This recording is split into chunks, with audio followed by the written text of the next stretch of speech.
Hey, welcome to the Morning Stand-Up. I'm Stacy K, and I am in Missoula, Montana for the wedding of Zoe Zephyr and Aaron Reed. And all of the most famous transgender people across the world have come together for this ceremony, which is great for me because I can have people on podcasts. I'm very excited to introduce my next guest. You may have seen her on House of the Dragons. That's right? Star Wars acolyte, Dracula's ex-girlfriend, and her YouTube series, Philosophy Tube. Give it up for Abigail Thorn. Hello. It's nice to be here, Stacy. Thank you for having me. Thanks. I'm really glad that you're in Middle America. That's cool. And this is the farthest you've ever been away from the ocean. I think so, yeah, because I live on an island. Right. So yeah. How do you feel? It's strange. Are there any medical effects? Yeah, I have kind of altitude sickness or something. It's very flat. I'm scared because there's no fish and chips for miles around. Honestly, I don't think altitude sickness is real. Like, people say it is. They all every time. Immediately, we're going right into denialism. Just it's not real at all. This is the conspiracy theory I'm going to champion for the next 20 years, and eventually I'll be made head of the FDA or something like that, and we'll cancel all of the altitude sickness drugs. But every time I'm going to Denver or something like that, people are like, "Oh, make sure to drink a bunch of water. Take this," and I've even taken medicine to reduce altitude sickness because my dad was a doctor, so he gave us this stuff. But who throws up when they get hot?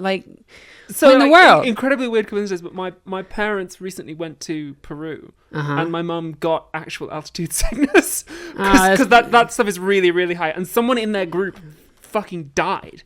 So altitude sickness is very real, Stacy. I'm sorry, Well, it sounds like Havana syndrome, It's something the CIA made up to cover justify up the fact that they're hungover. Yeah. How did they died from altitude sickness? Yeah, you can die from that. No. Yes, you can. Very quickly. It's very serious. No. Jimmy, can really? we look this up? Jimmy, Jimmy's not real. I'm just No way. You need a Jimmy. You need a. Wait. Okay, you need a Joe Rogan person who can look it up. You've got altitude sickness, and you go to the hospital, and they're just they're dead. Is that how it goes? I mean, yeah, I guess so. Are you sure they died? Yeah, they died. How many people die per year from altitude sickness? It's edema. Edema? It gives you edema. What does edema mean? Like swelling in your brain, I think. Oh, so it's people with weak brains. Right? Was this person about my mother? Was this person smart? No, I mean the person who your mom's still alive, yes, right? Yeah, right. Yeah. You like your mom, right? Yes, very much so. All yes. right. Well, I just needed to make sure.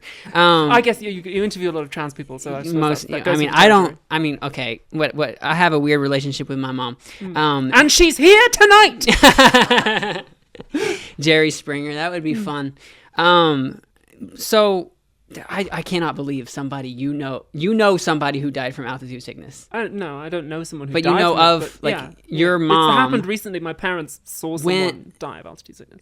Did they know was it part of the party? No, they were on a group trip. There wasn't somebody they knew personally. So were they visiting, what's it called? Was it Cusco? The Andes? The Andes and up in with the Incan stuff. Yeah. They visited that stuff.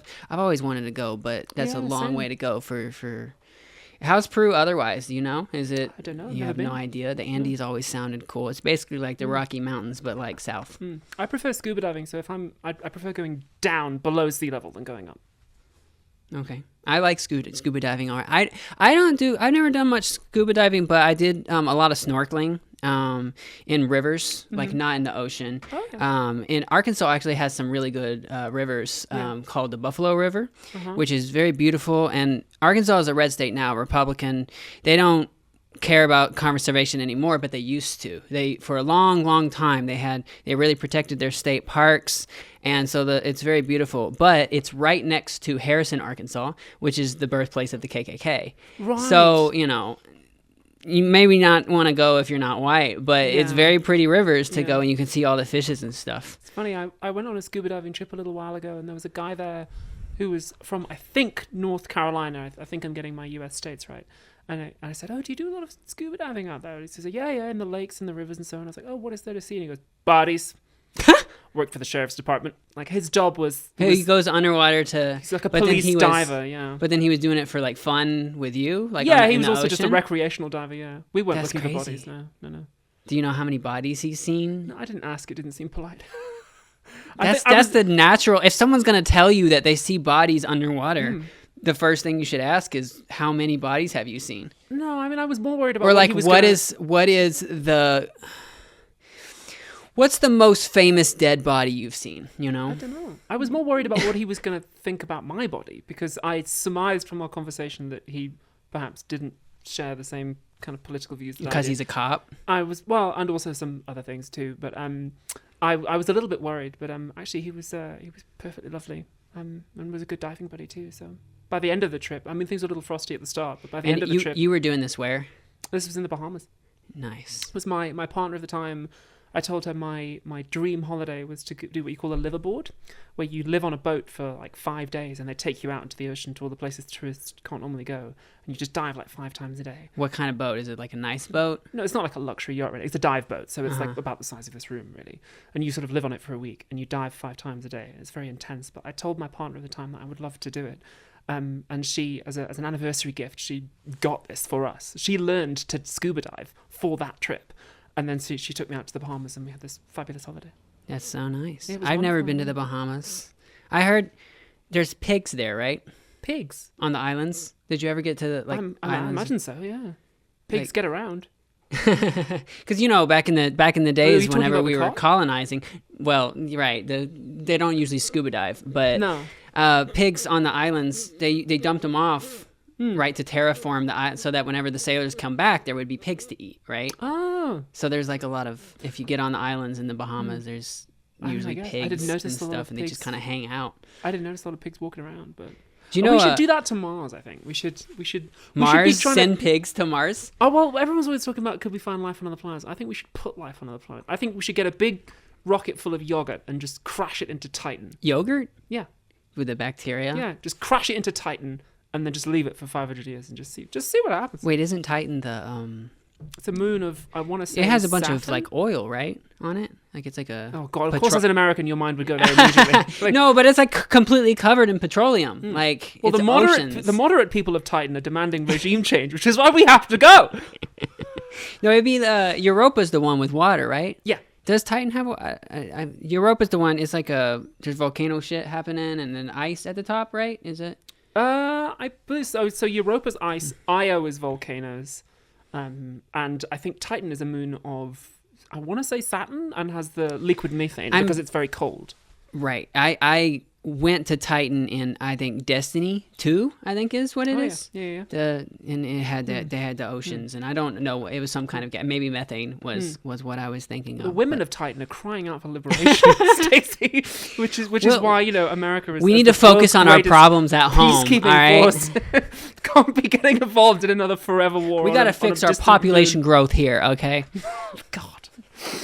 Anyway, yes, that's been a very interesting introduction to the podcast. Is that 15-minute conversation ranging from altitude sickness to cops to diving to interplanetary. The more random exploration. it is, the better. Yeah. Because if I'm starting my podcast, kind of talking about the same stuff every time, people are gonna get bored, right? Yeah. I don't know. I haven't game theoried this whole thing out, but.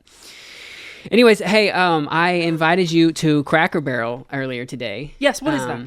Yeah, so she doesn't know what Cracker Barrel is. It's like, have you ever been to IHOP? Yes. Okay, Once so it's like IHOP. after a hookup.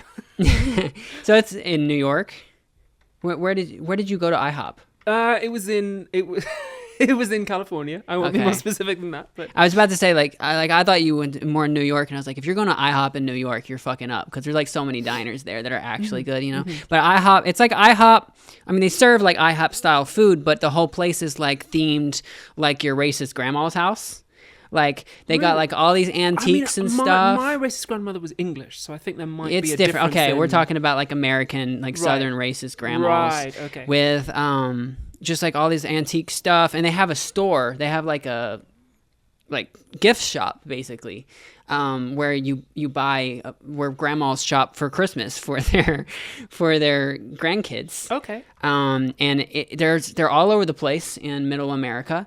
At like almost every like stop, there's a Cracker Barrel or Waffle House. But I think Is it like Buc-ee's? no, Buc-ee's is a really nice gas station that's Okay. mostly in Texas. So I like Buc-ee's because I went driving around Texas with an old partner once, And I loved getting Bucky's malt balls. You know those? Oh, nice. Like big Maltesers. They're delicious. I never saw the malt bowl, Big- but I big fan have of been Buc-ee's. to a Buc-ee's, and people in Texas, they never shut up about Buc-ee's. It's good. It's- I can see why. It's good. All of Texas is great. I mean, Wow, I wish I okay, could. all right. I wish I could go back, but when I All right. traveled around, What part of Texas? You drove all around Texas? Yes, we started in Houston. We went to, I want to say, Austin, Dallas, San Antonio. Just sort of drove all around. It was wonderful. I used to date a Texas girl back in the day, and yeah, she took me all over. It was wonderful. That's Saw the crazy. Alamo. I've never been there, actually. It's good. I've been everywhere in Texas, basically, except for San Antonio, because I want to forget about the Alamo. I've been to Austin too. Yeah, Austin's pretty cool, and I would like to move there. They got a bunch of good things in the city, but the state laws suck. So I'll have to wait. It's a pity. We gotta wait about 20 years, maybe, if it Yeah. ever turns blue, and then maybe I can move to Austin. They have really good water there. I'm a big fan Yeah. of the water I know, I and know. the traffic management and the housing. They've been building a lot of stuff, but unfortunately, it's governed by Greg Abbott, who hates everybody. But anyways, I brought up Cracker Barrel because I got you a gift. Really? Yeah. Oh gosh. So thank so you. here you go. And Can I open it now? Open It's it a little on early Christmas present from the podcast. Uh-huh. It's a weasel ball. It is a weasel ball. All right. I don't know if you people remember this, but they used to always have these. Open it up. Yeah. Oh, I think I've seen this in like movies. Have you? I think What I'm movie do aware you of think it. you've seen this in? I have no concept, but some sort of American media. So, so they turn these things. How do you turn it on? You spin it, right? Oh, it's electric, Yeah, it like moves. So you have to open it. and they sell this at a restaurant. Yeah. So they have a whole gift shop where, like, if Cracker Barrel is like, well, it'd be a really hot spot for old people. Right. And they go there and they wait to be seated and they shop. And that's where grandmas buy most of their Christmas presents for. So there's a bunch of like little toys and stuff. And I saw this really cute sparkly pink John Deere hat, but they only had it in a toddler size. Otherwise, I would have bought it for you. But how do I turn this on? What is a John Deere hat? You don't know what John Deere is? It's they make like tractors and lawnmowers. They're green. Okay. The green tractor is John Deere, pretty much. Like that's the only one that does. green And they have usually yellow seats, but they have a. You don't know what John Deere is? That's crazy. I mean, and they got a little yellow logo of a deer, and it says the tagline is "Nothing runs like a deer," and it's like the best agricultural thing. in I see. They America. make like farming equipment in America. Yeah, Okay. yeah. I mean, we probably just have different companies. that Well, of make course we farming have different companies, but I thought that our cultural impact would, because John Deere is like one of our premium brands. equipment. Really? Yeah, so Okay. What are the other American premium brands? Because I have a theory that you can always watch a James Bond film and you can realize from that what are the premium British brands. And it's like James Bond, like Range Rover and Land Rover, the Royal Navy, the Royal Air Force, and that's really about it. Aston Martin, obviously. Yeah, and that's it. So what are the premium American brands? So, a lot of the other, like, for agricultural shit is, like, Japanese or something. Like, Kabuto, I think, is Japanese. Is that how you say it? I don't know. It's orange. How do I turn this on, though? This didn't come with a battery, so I couldn't work it. I'm so excited to see this. We're having technical issues with our weasel ball. But they would turn these things on. They would always be on and like in the toys section and like making noise and just like moving around and like to drag the kids in there. Yeah. Oh, Dumbass weasel. Oh, Put it back up. Put it back up. oh, thank you so much. Oh, I love him.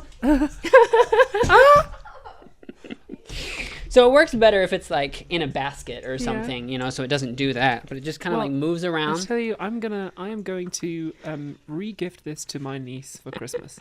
That's what I'm gonna do. An American toy. gonna These things go are wild for old. I that. wonder when they first started doing it. How do I turn it off? Just smash it with a hammer. How do I? I feel like I shouldn't be seeing this. There's a power off on switch right here. Yeah. On the box. It says, well, yeah. Wait. What the hell? This is important. What? You want me to How just many degrees does it take to... throw it off screen? No, don't smash it. I wasn't gonna smash it, but like, Did you get it? no, I just stopped it with my finger. Oh, wow. I'm strong. I don't understand. There we go. It's Okay. off. I'm It's not off. going to be able to repeat that later, but thank you so much. You're welcome. How Now you know wonderful. what a weasel ball is. Absolutely. I'm going to take that home. That's Christmas sorted. It's still going. Is it really? It seems... No, it's not. It's just weighted, so when you moved it in, it... Ah, okay. It just seems so, realistic. Stacey. It does seem... It says on the box, it says, is it alive? And we're not sure. Yeah. I hope not. It seems like it would be in pain. But thank you so much. You're welcome. Your niece is going to be so happy. She will be. She'll be so thrilled. She's always asking me about going to LA and stuff. So what do you think about Montana so far? I really like it, actually. It's beautiful. I mean, I went for a run yesterday along the river and I saw a bald eagle, like a real Nice. one. They're real, it turns out. It's not just, in adverts. But the mountains are beautiful and it's cold. It's like -3 here at the moment, but Is it really? yeah, it's like -2. No, it is 40 degrees. What are you talking about?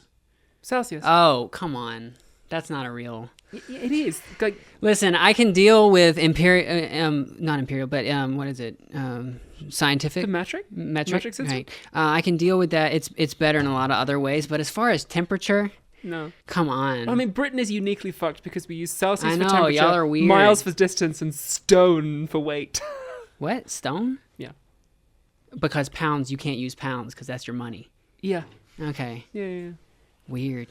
America's definitely better. I see why you want to move here. That makes sense. No, Fahrenheit, I can't get my head around that. That's bullshit. But Ridiculous. Fahrenheit's cool because you say 100 degrees, that's a lot of something, it's hot, right? I mean, 100 degrees Celsius is also very hot. It's the temperature that water Yeah, but boils at. 100 That's why it's easy degrees, to remember. it fucking kills you, 100 Yeah. degrees is death. Yeah. You can't say it's 100 outside. No, you can't. But why would you need to say that?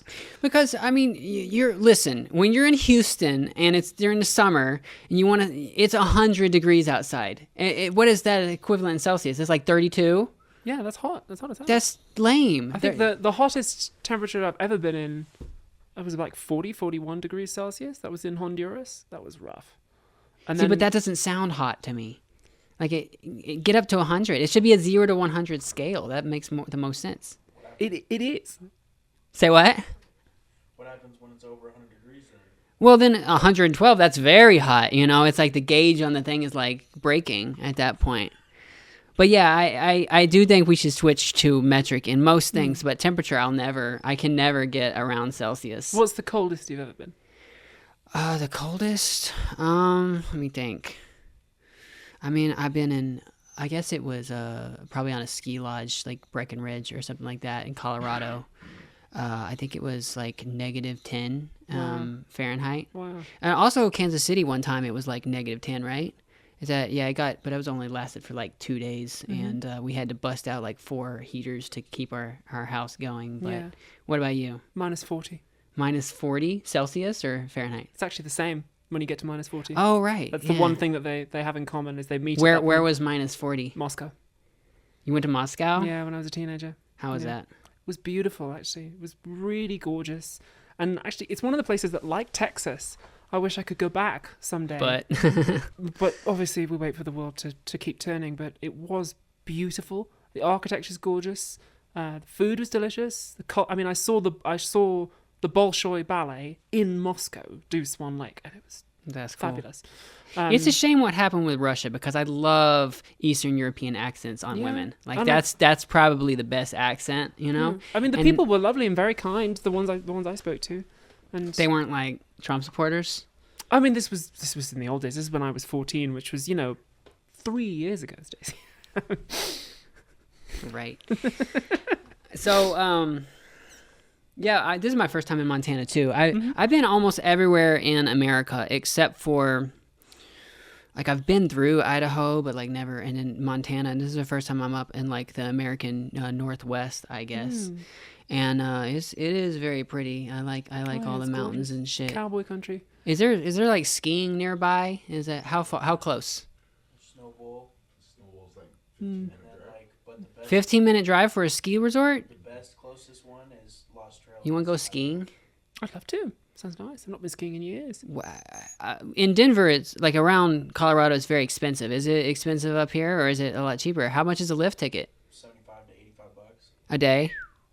I mean, that's not... a day. Oh, okay. That's not... What did you think it was? I thought it was like a turn.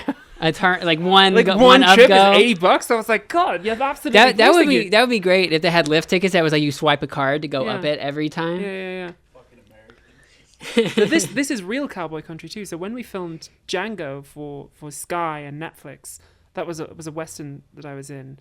That was all filmed in Transylvania. Oh, that's horrible. No, it was lovely. I had a fantastic That's fucked time.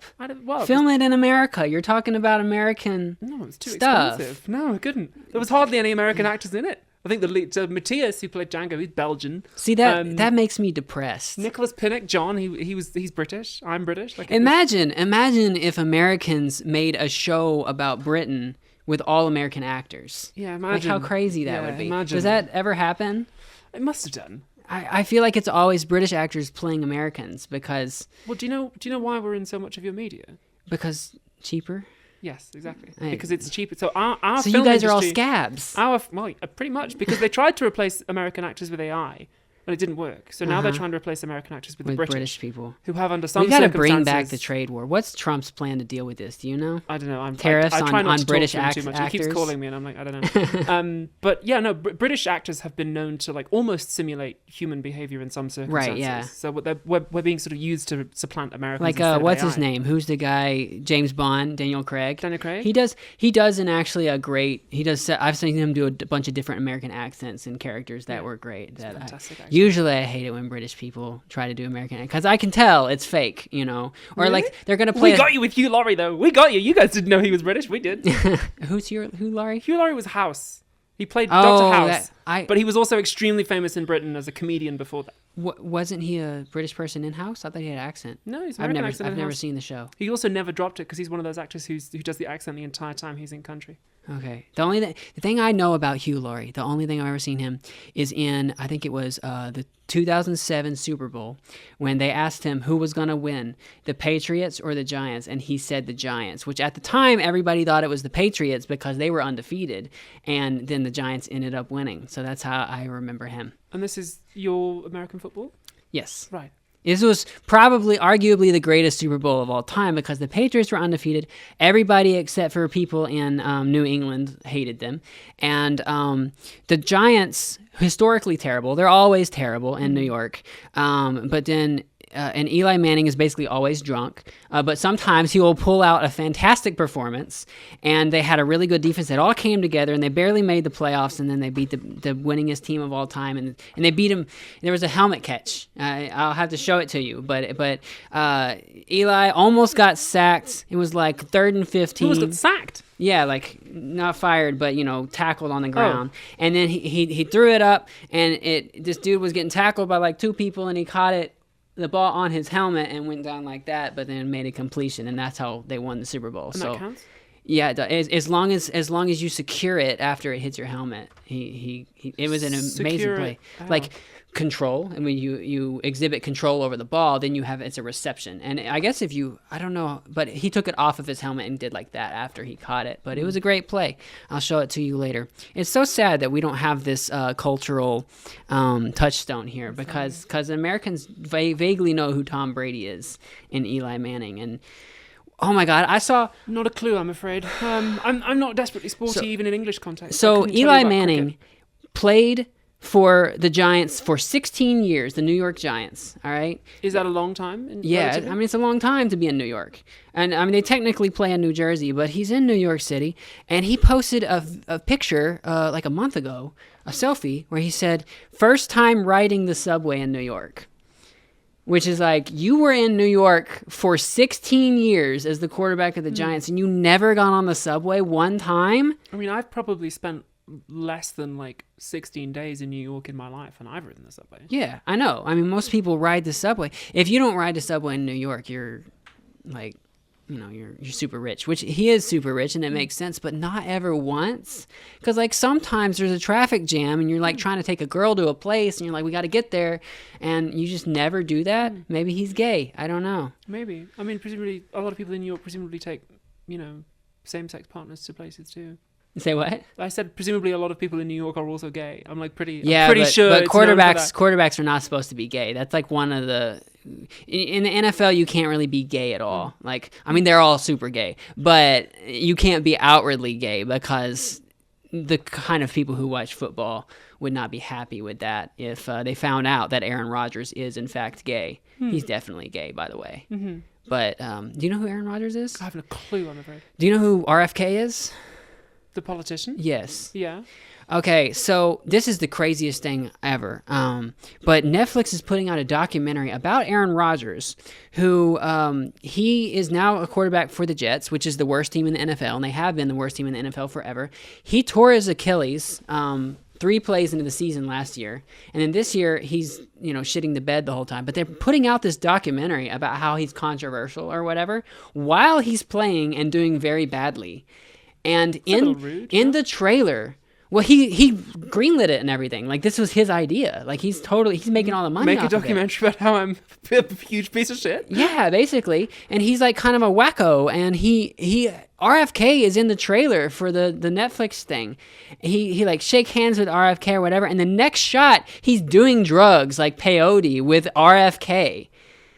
And this is the trailer for his documentary that's about to come out on Netflix. And it's like a Christmas release. It's coming out like December 21 or something like that. So like they're releasing a Christmas movie that's Aaron Rodgers, the terrible quarterback on the worst team in the NFL, doing drugs with the future head of the HHS in America. Yeah. RFK. And it's just like, it was so surreal seeing that guy. I can't believe that guy's going to be running our government soon. Right, but I think probably the play from the footballer whose name has already vanished from my Aaron brain. Rodgers. Thank you. I will forget it instantly. I think the play with him, he becomes a sort of celebrity, doesn't he? So now he does a podcast. You see? Yeah, he does do a podcast. Exactly. I didn't even know that. But he's already been doing this shit. I've like crisp and potato snacks. I've like chat GPT'd this guy's media career. Yeah, you know what he is. I told you he was a quack quarterback who's doing drugs with RFK. You already know everything he's ever done, basically. Yeah, you can fill in the blanks. It makes sense. He's good at commanding attention. Yeah. Which presumably he's going to need to do after his sports career reaches its natural end. It's true, but just like... There's the guy Taylor Swift is dating. He has a podcast. Travis Kelce. That's it. He's actually really cool. Is Him and his brother Jason Kelce, right?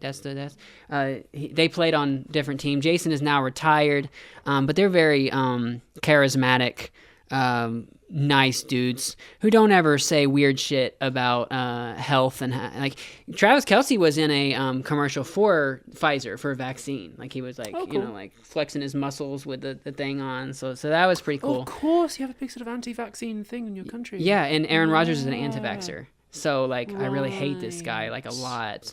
Yes. Not because he's gay, but because he hides it, right? And then pretends that it's vaccines that causes it.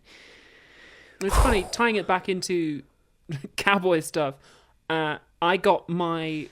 When we were filming Django was when the vaccine first started rolling out. So I got my first COVID shot in Dracula's castle in Transylvania. Really? Yeah. Nice. And now because I've said the word COVID, your podcast is going to get fucking dinged by all the algorithms. Is it still doing that? I don't know. You tell me. You're the podcaster. You are way more podcast than me. Don't make that accusation. That's true. I am. I'm on Kill James Bond.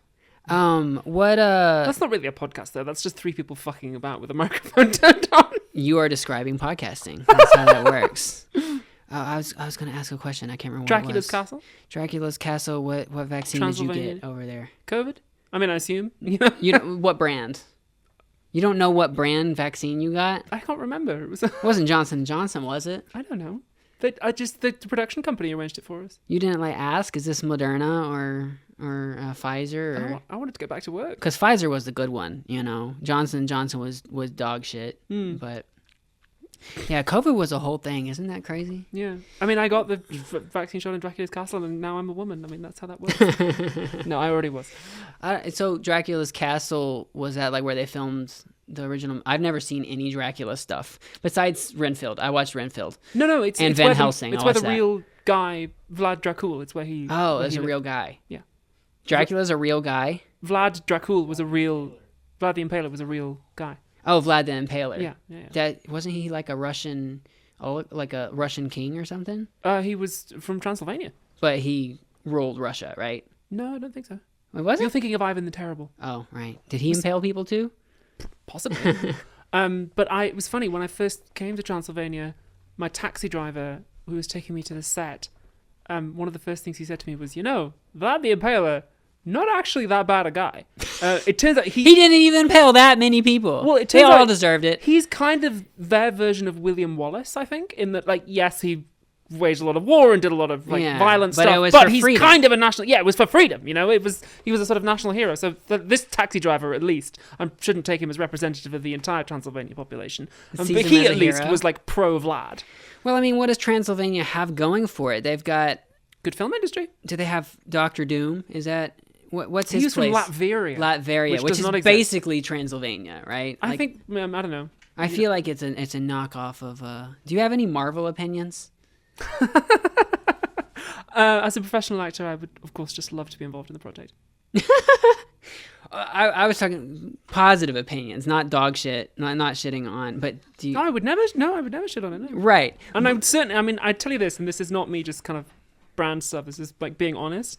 I genuinely really enjoyed working for Disney on The Acolyte. Whenever I say that, people are like, oh yeah, you don't want to shit on Disney. I'm like, no, genuinely, it was really good. Like How many days of shooting did you have? On The Acolyte? God, it was a good few weeks. Few weeks? Yeah. You were in how many scenes? I don't know, but some of them were like... Did you watch it? The Acolyte, yeah, of course I did. I enjoyed it. Nice. But yeah, genuinely, like working for Disney on that was really good. I liked it. That's cool. I would also like to work for Disney, just put it on the record, but... I'm not even always mega that. Disney were really good. HBO were really, really good. Really enjoyed HBO, working with them. House yeah. of the Dragons, cool. Yeah, wonderful. What do you think about Robert Downey Jr. playing Doctor Doom? Stacy, as a professional actor, I just love to be involved in the project. Okay. All right. Have you seen The Sympathizer? The Sympathizer? No? Yeah. You haven't seen that? No. Okay. What is it? What have you seen? Sympathizer is it's based off of a book about the Vietnam War, but it follows a half white, half Vietnamese Viet Cong spy who is in South Vietnam during the fall of Saigon, and then he thinks he's done, but they send him to America to keep tabs on the South Vietnamese people who left. So he's still spying for the Viet Cong in America on the South Vietnamese people, and he's dealing with the CIA and American politicians and all that kind of stuff. And the twist is Robert Downey Jr. plays every white man. And it's great. It's fantastic. That's quite fun. Because like in the from the POV of the main character, they all look the same to him. They're all occupying the same role. I like that. And he plays different people. He's like a CIA agent, and then he's a racist like weeaboo professor or whatever. He plays a movie director who's basically the guy who did Full Metal Jacket. What is his name? I can't remember off the top of my head. I'm afraid I should know, but yeah, and then he does like a politician, and that must be so much fun. it was, and it's a limited series. It's only I think it's like 7 episodes, but it's like really really good. And if you don't know much about the Vietnamese War, like that's I don't. I'm afraid because it's not something that we know an awful lot about because it's one of the few that we weren't involved in. even As far as I know, Americans. we probably were actually, to be honest, somewhere along the line.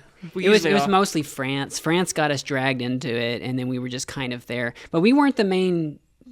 It was a civil war, really. Like the South Vietnamese were fighting the North Vietnamese, which was funded by China, and the South Vietnamese sucked. Like their whole government was like super corrupt, and like we dumped money into them, but it was just all pretty much going away. And as soon as we pulled support, the North Vietnamese, just the Viet Cong, just kind of took over pretty quickly. But tons of people died, and the American we were just an auxiliary force. So like the American point of view on Vietnam is mostly like we were out there fighting the Viet Cong, and it was like us versus them. But as we were just kind of like there, like Oh, so extra. you mean there's an American tendency to sort of paint ourselves as the protagonists of the Vietnam War? Well, we don't really see ourselves as the protagonists in Vietnam. We're more just kind of we see that as more of a pointless Main war. character syndrome for imperialism. Right, but it's like we see ourselves as it's a pointless war that we lost, and like we talk about how bad war is and all that kind of stuff, and Robin Tran talks about it, but she hates Vietnamese movies, like Vietnam War movies, from American point of views, because they'll show all this like carnage of Vietnamese people, and then they'll cut to like Tom Cruise, who's really sad, right? And it's like, let's see how sad Tom Cruise is, and Robin's like, I think that dead girl looked like my niece. Can we go back to her? Yeah, there's a British comedian called Frankie Boyle who says that Americans will invade a country and kill everyone, and then 20 years later they'll make a movie about how doing that made their soldiers feel sad. Yeah, that's kind of how our war movies go. Yeah. But yeah, we don't. I have to say, I'm not aware of the Brits doing that. The one exception I can think of is Zulu, where that was just unapologetically Michael Caine film I from don't the think 60s. I've seen Zulu. It's a famous Michael Michael Caine film Caine from in the the 60s. Yeah, where it's about young? a bunch of like crazy and hot too. I didn't know he was ever young. Yeah. Oh, he was sexy when he was younger. I mean, he was still sexy, I'd say. But it's just about a bunch of British soldiers just slaughtering the Zulus. It's In like Africa. very racist film. But we don't do that so much that I can't think of many films that are like exculpatory of I'm trying to think of like British imperialism. war films. I mean, I World think they're War American. II, we make a lot of movies about World War II. Oh yeah. Because like yeah, that was definitely pretty the good straightforwardly guys like and- the good guys in that, right? Like relatively speaking. I saw what is it? Four feather the three feathers or something like that. Do you know? Afraid not now. It was like in the 1800s or something like that, where they sent him off to go fight in Egypt. I think it was. Very possibly. We were They all were over the place fucking back then. around Yeah. in the desert, and he was a deserter, Hmm. and they gave him. Did y'all give feathers to cowards? Yeah, I think people. That was definitely a World War One thing. Is women would Was give before World War One, Right. but it's a British tradition of people who were cowards. give them a white feather. Right, white feathers. Yeah. We did make the Sharp movies, which are fantastic. The what? The Sharp movies. What's the shop? Sharp, SHARPE. Sharp. Sharp. Okay. Sharp. All right. With Around your- here, we pronounce our with your R's. erotic R's, with your purring. Yes, the Sharp movies. They starred a young Sean Bean, also very sexy.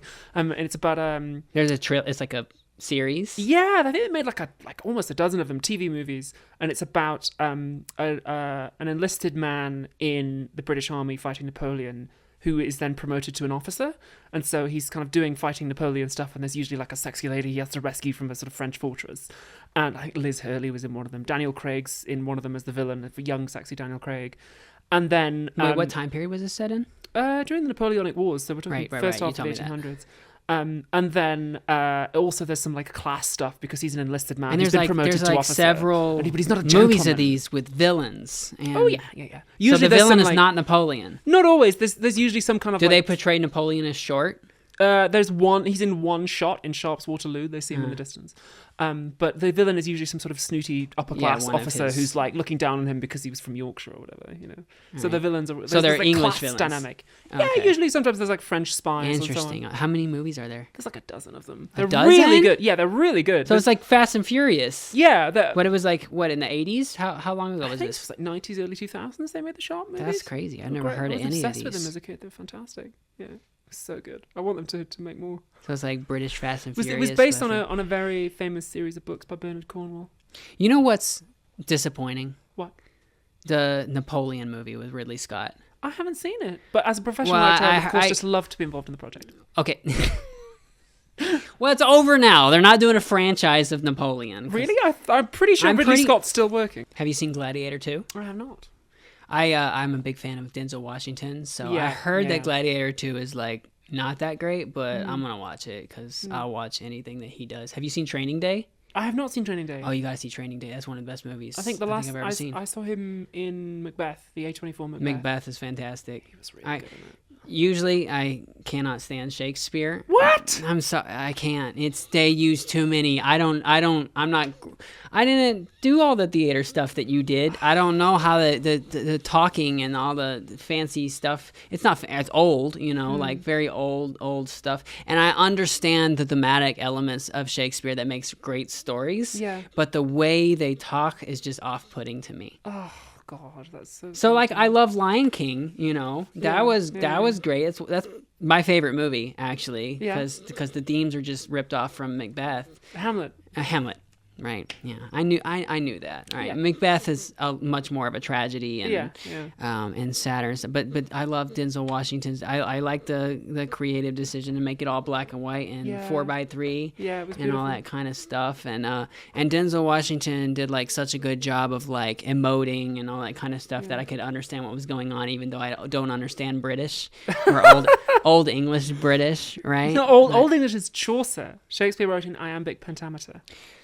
You gotta watch Training Day, though. That is a fantastic movie. It's a pretty short movie. I think it's about like an hour and a half, but it's just Denzel Washington plays an undercover cop who's corrupt as shit, and he gets a new, like a protege that he's supposed to train. And it's just, I think it's like a 24-hour period where he's just driving him around and implicating him in every dirty thing he does, and he like tricks him into like making him complicit, and it's and then he's like, he's playing both sides. He's like running like crime shit stuff too.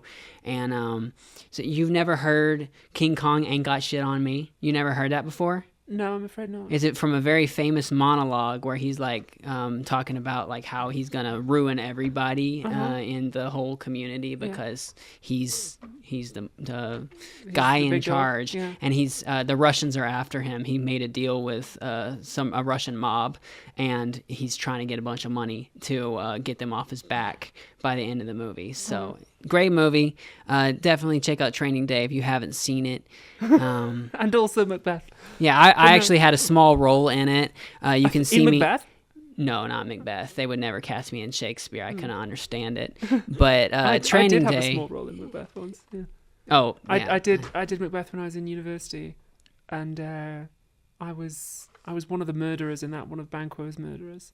Banquo's murderers. Banquo, yeah. It was I Macbeth's don't bestie. know names, man. What do they do? Banquo is Macbeth's bestie. The murderer. They murder him. How many people? It was kind of at the beginning, right? Banquo dies like, I want to say, roughly halfway through. Okay. Macbeth's a short one. It's just a little one. But no, Shakespeare's beautiful. I got started in Shakespeare. My first, I played Ferdinand in The Tempest, actually. I know The Tempest. Yeah. He's the sort of like, he's the handsome prince. You're gonna hate me for this. No. But I used to read Shakespeare abridged.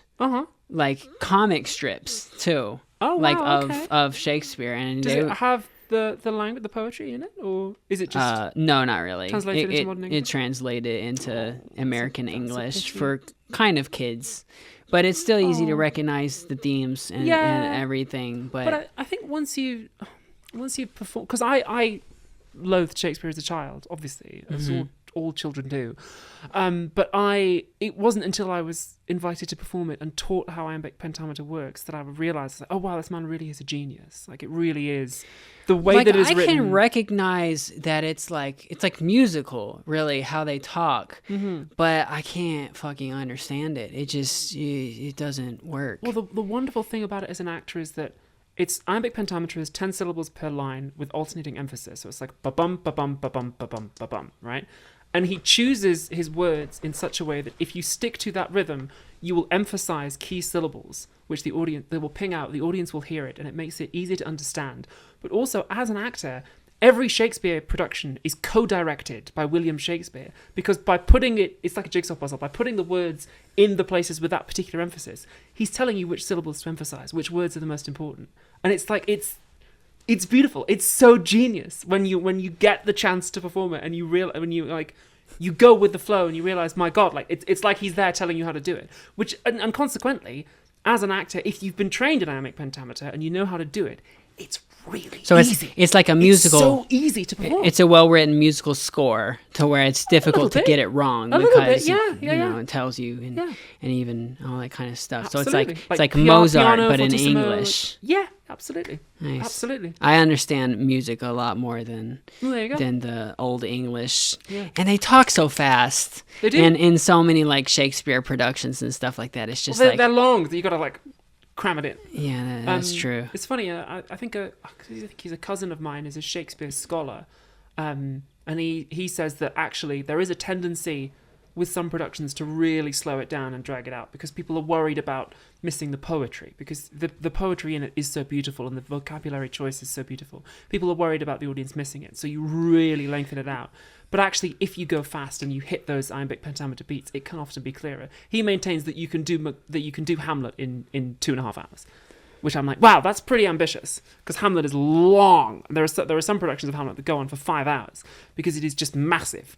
But he maintains that you can do it in 2.5 and it'll be clearer as a result. But Here's another thing you're gonna hate me for. go on. I don't give a fuck about poetry. Oh, I care a lot about music. Whenever I listen to any music, I mean, I can appreciate good poetry when it fits the music really well and like just fits that. But like, I don't really care that much what they're actually saying most of the time. Oh. So my favorite rapper was Kanye. And he's here tonight. Can you imagine if Kanye showed up to this thing? I'd feel a little He intimidated if lives got it. where is it? Wyoming. He's on a complex in Wyoming with these giant walls around him, so You never that want the a complex. say what? You never want a complex. No, but there's a lot of I don't feel comfortable. it's like diagnosing him, a but it seems like he might rich have a people couple. village in Wyoming where like Bill Gates lives and they have their own like independent. Do they have a nuclear plant? I think they might have a. They're somehow energy dependent. They have their own like water source. They're preparing for the apocalypse up in the mountains in Wyoming, and Kanye's up there. And I wonder how he gets along with Bill Gates. They probably don't hang out very much. I don't that's an feel like interesting Bill buddy Gates would. They've got to have parties. Yeah. You know, whenever you're that rich, Invite like the the neighbors. only person you can really relate to is somebody else who's so rich that like money doesn't, and your relationships just kind of like, you know, trash to you and all that kind of stuff. But you're not even a fan of trans poets? Have you ever read Joshua Jennifer Espinosa? I'm gonna be honest with you, trans poetry. I think I would rather die than listen to it. Oh, listen to it. Well, I'm not. Or I'm not read a big it. fan of slam or read poetry, it. but to read it, like Joshua Jennifer Espinosa's poetry, You know is gorgeous. who's poetry that I have enjoyed. I like Rudyard Kipling. I like Wow. Okay. Cancelled. racist, right? Okay, Jungle Book is fantastic. Uh-huh. Ricky Tikki I'm not Tavi kidding. is cool. Oh my you god! know. Did you ever see the animated Ricky Tikki Tavi movie? I think I I used to did love a it long as a time kid. It ago. was beautiful, narrated by Orson Welles. It was fantastic. Orson Welles did it. He narrated it. When did he die? I have no idea. I'm afraid. Okay, I thought you would know because he's like British and stuff, right? No. What was I saying? Ricky Tikki Tavi Ricky- poetry. Rudyard Oh, Kipling. I like Emily Dickinson. Uh-huh. She's cool. She keeps her poetry pretty short, which I'm a big fan of. I mean, honestly, when I'm reading it, some of like Shakespeare's sonnets and stuff Yeah. are good. Uh-huh. Are they all in plays or like excerpts from plays, or did he do No, some he wrote own sonnets as well separately. Which I thought some of those were pretty cool. Let's see who else in poetry I like. I had an ex who was really into Bukowski. I don't know who that is. If you know your Bukowski listeners, then you'll know that tells you an awful lot about someone. But And I like some Alfred Lord Tennyson, which was pretty interesting. I've never been able to get into Walt Whitman. People say he's great and all that kind of stuff, but it's just you know. But poetry in general, like, listen, I like Kanye. Okay, his lyrics are complete nonsense. Like sometimes you can tell he had a ghost. Kanye grew up middle class in Chicago, and he wasn't raised hard. Like some of the lyrics, he is a ghostwriter. He had a ghostwriter who's actually been to like prison and stuff like that, who like knows how to like make stuff sound edgy and stuff like that. But whenever Kanye's writing his own stuff, it sounds like almost like kids lyrics, and they're just so goofy, but his music is so good his music used to be so good. And I'm not just saying that because he's a Nazi now, but like his music used to be like genuinely really well done, and then something happened. I think he alienated all of the good producers because he's such an asshole and is a Nazi, that it just like fell apart. But he used to produce some and They say that if you want to have a career in entertainment, you need two things. You need to be unique and you need to be good to work with. I know. But you should check out Joshua Jennifer Espinosa. There's a poem. I don't know Joshua Jennifer Espinosa's pronouns, so I'm skirting around it. But there is a poem written by Joshua Jennifer Espinosa. So you're like, I'm a huge The fan and I Moon- don't even know their pronouns. Off the top of my head, I'm not certain. But there is a poem called "The Moon is Trans." We should get it up. I should be doing live poetry reading. You want to read "The Moon is Trans" right now? It's a fantastic poem. You got your phone on you? Not with Wi-Fi because I'm in your country. But Do you want? yeah, sure. It's fine. You're not paying for It's really the- good. We could finish the episode with a little live How are we poetry. gonna do? Hmm? What's it called? The What? Moon is Trans. The Moon is Trans. It's good. I did it at You want to read it, right? Yeah, I'd love to. I did my old acting teacher retired recently and had a poetry evening Okay, to I celebrate. see why you're confused about pronouns because the name is Joshua Jennifer Espinosa. I think that's a professional choice. That was Oh, made. is it? It's like a pen name. This is beautiful. Here we go. How should I do? I know I'm gonna snap at the end, but what else? Should I be sipping tea or I don't coffee know. or? I don't know. Okay. It's poetry. It comes should to my you. posture It comes be to like? you as you are. That's bullshit. It reaches Poetry out is from so the pretentious. book or the screen, and it it's like a hand has grasped yours, right? That's the quote from the History Boys. Anyway, here we are, listeners. Here is "The Moon is Trans" by Joshua Jennifer Espinosa. The moon is trans. From this moment forward, the moon is trans.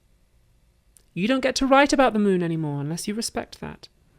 You don't get to talk to the moon anymore unless you use her correct pronouns. You don't get to send men to the moon anymore unless their job is to bow down before her and apologize for the sins of the earth. She is waiting for you, pulling at you softly, telling you to shut the fuck up already, please. Scientists theorize the moon was once part of the Earth that broke off when another planet struck it. Eve came from Adam's rib, etc. Do you believe in the power of not listening to the inside of your own head? I believe in the power of you not listening to the inside of your own head.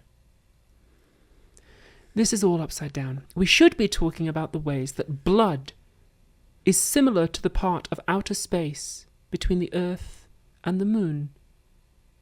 But we're busy drawing it instead. The moon is often described as dead, though she is very much alive. The moon has not known the feeling of not wanting to be dead for any extended period of time in all of her existence. But she is not delicate, and she is not weak. She is constantly moving away from you, the only way she can. She never turns her face from you because of what you might do. She will outlive everything you know.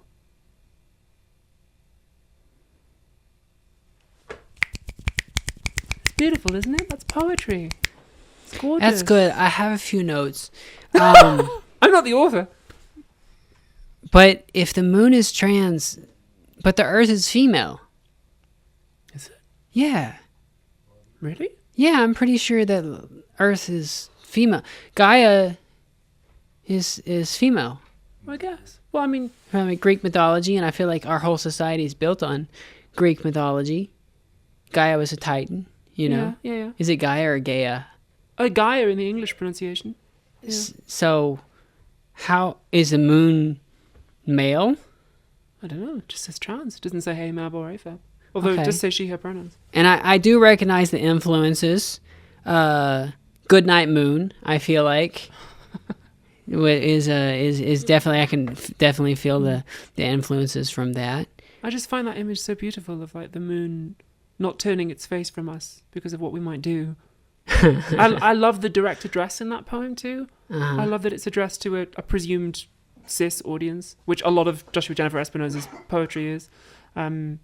I think there's another one, which is like, this is what trans poetry is about, and it's a sort of very angry challenge to cis readers of trans art. So, It's beautiful. if the moon is trans, is it offensive to hit golf balls on the moon? Because trans people usually don't like golf. Do we not? I guess not allowed to play anymore. Yeah, in a lot of places. Yeah. I guess you're unless you're Caitlyn Jenner. I guess you're in the UK where golf is more common, right? Well, we invented golf. Well, Golf was invented Scotland at St invented- Andrews, which is where I went to university. St Andrews is my alma mater. That's in Scotland, right? Yeah. Right. So in America, the only people who play golf mostly are like kind of rich people who were raised as kids to be the next Tiger Woods, right? And old rich people. Did you know that golf is the deadliest sport in America? Really? Yeah, In America? because the people who play it are old as hell, Yeah. and In the same way that they- fly fishing and salmon fishing is surprisingly deadly. yeah, Because if you're an they're old out person and there. you're out there and you have a coronary, then you They a long die way on from- a heart attack. Yeah. There's a movie called The Legend of Bagger Vance. JD's brother? Starring, huh? JD's brother? I don't get it. Vance. Is that a joke? Yeah. JD Vance? Bagger Vance? They're brothers? God damn it. I hate that. I hate that guy. I hate that he's important. But, He yeah. wrote a very interesting essay. And the protagonist, the narrator, he's an old guy, and then he dies on the golf course because that's the traditional end for a lot of old white men who are divorced or their wives died. They want to die on the golf course because that's their connection to nature, I guess. But I would just it's a thing that astronauts have done is they bring a golf club and they hit a ball on the moon because, it's low gravity. So Yeah. you drive Yeah. for, I don't know, probably 1,500 yards, which is about 3 times as far as Tiger Woods can drive. Yeah. And A lot of holes too, I guess. Like it could go in any way. That's great. yeah, it's nice. hole in one, very easy to do. Yeah. But yeah, I would like to go to the moon. Actually, I don't want to go to the moon. There's too much. The problem with the moon, you seem like you know some stuff about astronomy, but I mean, I know that the moon is trans. we stopped going to the moon because the dust was like an unsolvable problem for the moon. We were hoping about moon bases and all that kind of stuff, but because the moon has such low gravity and no atmosphere, that there's nothing to break the sand down. It's all sharp. It's like fiberglass, and it gets stuck on all the suits. And they've come up with some things to try to reduce it, but you can't really do it. And you need can moon hoovers.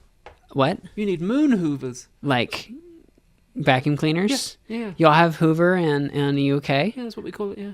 Oh, You need to okay. take Henry the Hoover to the moon. You don't have Henry the Hoover? No. It's like a character from Teletubbies or something like that. But good guess. No, Henry Hoovers are a brand of Hoover in the UK that they're like they're red and round, and they have eyes on them, and it says Henry on it. And Picture is appearing on the screen now, listeners.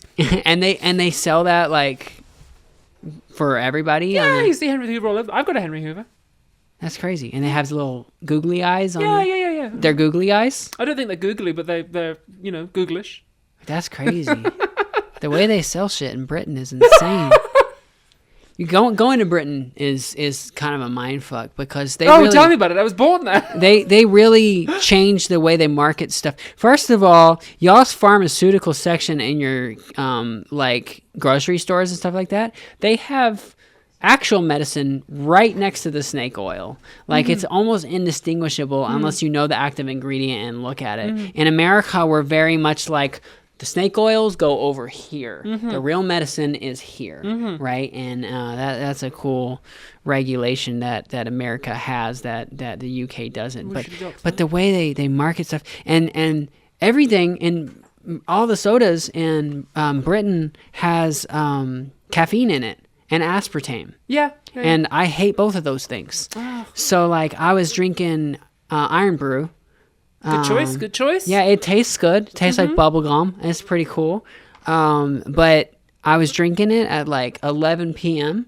And I'm very sensitive to caffeine, so I was not going to go to. I had to take like a bunch of sleep meds to try to go to sleep on that. Yeah. But yeah, UK's a different place. Selling stuff with googly eyes, like that's the kind of stuff you sell to kids here, right?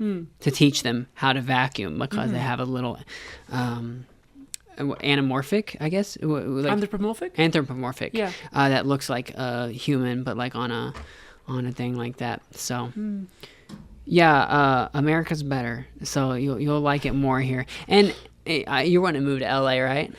It's something I'm considering. For work, really. Right. LA is a good city to work for entertainment, especially when you're like at your level. I'm not quite there yet. I need to be in New York and like kind of get in comedy, at least. I need to get more industry because the industry is all in New York. And then once you make it there, you go to LA and you get on all the big podcasts, you get actual Hollywood casting, writing jobs, stuff like that. So eventually I'll end up in LA, but personally, LA is it's designed by Satan, I think. Like the whole traffic management, the transit, the water, all this kind of stuff. And it's a sprawl. It's really just a giant suburb, very rich, giant suburb. And it's frustrating because they're so rich. They're so rich they could fix all this stuff, but they don't want to. So they never do. And it's just probably going to stay that way forever. So LA is cool. But also the British film industry is largely controlled out of LA because we keep being told in England, right, because it's colonialism into Britain, right? How the cows have come home to roost for us. We're harvesting all of the cheap non-union. Well, I mean they have unions, but they're British unions. Yeah, exactly. They're not the same as SAG-AFTRA, and they can get away with it. Wages are low. We have tax breaks. Yeah. So even films that are filmed and ostensibly cast in the UK are in fact being cast out of a casting office in LA. So I had a meeting with a lovely casting director in LA last time I was out there, and he said, this movie I can't say the name of, a big thing, is being cast and filmed in the UK, but they're actually reporting to us. So let me just send the casting director over there an email and she'll get you an audition. And he did. Within 24 hours, That's the crazy. casting director of big thing you would have heard of sent me the audition tape, and I was just like, my gosh, wow, that's incredible. I was like, well, what the bloody hell am I doing in England then if I'm trying to get jobs from British casting directors? And I might as well just go and live in that. It helps. You know what I mean? That's one of the thing about socializing is that's the one thing about LA is socializing is so easy, and you just like you end up at these parties, you meet all of these important people, and they care about meeting you in person, you know, like making connections. People are nice and in you the gotta US. do stuff like Well, I mean, no, they I act like they're nice whenever you have like clout and stuff like that, but you know, the second you're not useful anymore, so as I you know, disagree. I mean, don't lose all your subscribers or anything like that, and you'll be fine. I found that Americans flex by bringing you in, and Brits flex by keeping you out. So I've met with Americans and people who work in the industry who are just like, I have nothing to offer them, but they're like, let me help you out by like, let me introduce you to this person, let me give you this opportunity, let me give you this audition. Whereas Brits would say, yeah, stick with me and maybe I'll help you in like 10 years or whatever. Americans are much more sort of gregarious and generous, in my experience. Perhaps I'm just very lucky. I don't know what the entire like culture difference is, but America is a lot more meritocratic. I think many Americans would be surprised to hear you say that. Compared to Britain, because Britain cares about more than just money. They want pedigree. They want where did you go to school? Yes, all very that kind true. of stuff. Yeah. In America, mostly, money talks, for better and worse. Like if you have the money, who gives a shit? Like they don't care where you went to school. If you have the money and the connections and the audience, they don't care. I mean, I have to say one of the wonderful things about your country is that no one in your country has ever asked me what school I went to. Right. Nobody. Which is really nice. Nobody cares. Really refreshing. And it's true. Like there's some like acting schools where it's like you go to Juilliard or whatever, and it helps you get the foot in the door a little bit.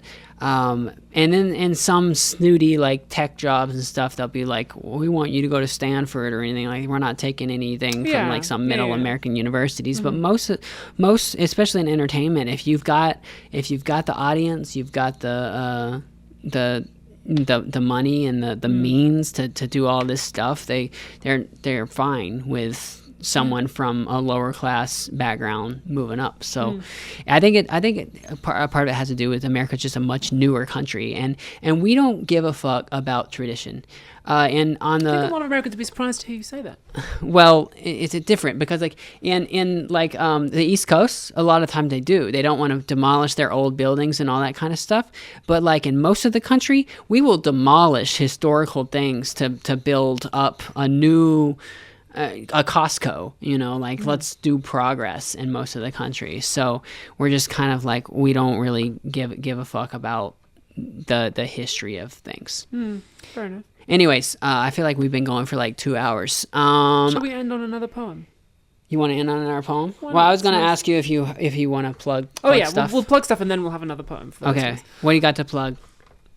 Well, you can see me in House of the Dragon on HBO in your country. What episode you show up in? I show up in the season finale of season 2, and You have a bigger role in the next thing, is what I'm assuming. I know you probably can't say that, but I'm assuming, right? we'll see. Have you filmed the death scene yet? No, filming for season 3 won't start till 2025. Oh, okay. I love that. I don't think contracts haven't even gone out yet. I haven't even been given a contract yet. I don't even know. But you can see me in House of the Dragon. You can see me in Star Wars: The Acolyte. You can find me on PhilosophyTube. If you enjoyed the dulcet tones, then you can also find me on Kill James Bond, which is a podcast with me and 2 other trans people where we talk about movies made for boys. Because we all used to be boys and moved away from it. And now we talk about boy the movies. dulcet tones. What does that mean? Dulcet tones. My dulcet tones. My voice. Your voice. Yeah. What does dulcet mean specifically? Sweet? Yeah. Oh, okay. Yeah. All right. I think dulce is Latin for sweet. What Dulce et poem decorum. you want to read us? Why don't we try and find some more Joshua Jennifer Espinosa. Espinosa. I want to say Guide to Trans Poetry. Is that the title of this one? This might take me a moment. Here we go. This is one of my favorite poems at the moment. It's loading now. We'll have to cut this.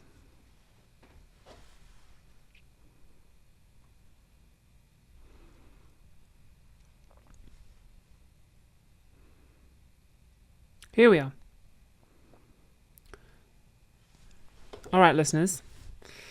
In the spirit of in the spirit of the United Kingdom enacting its first anti-LGBTQ legislation since the 80s, and in the spirit of the government... Is that really the first since the Yes, 80s? That's yes. crazy. And in the spirit of the government to come, here is Joshua Jennifer Espinosa's A Guide to Reading Trans Literature.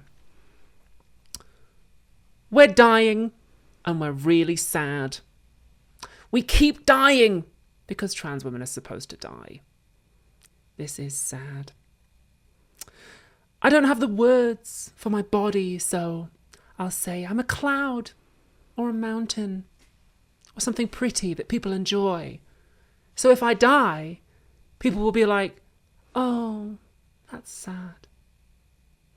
Be sad about that.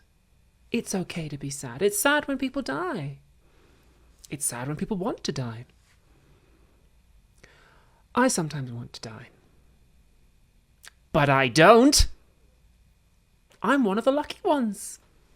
You can feel happy about that. It's okay to feel happy about that. Now pretend this is very serious. History doesn't exist. My body doesn't exist. There's nothing left for you to be complicit in. It's okay for you to feel happy about that. Now pretend I am crying right in front of you, opening that wound up just for you. Now pretend you can feel my pain. Now pretend something in you has been moved, has been transformed. Now pretend you are absolved.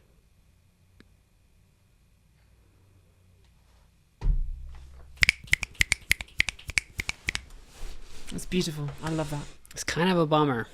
It is, but it's also...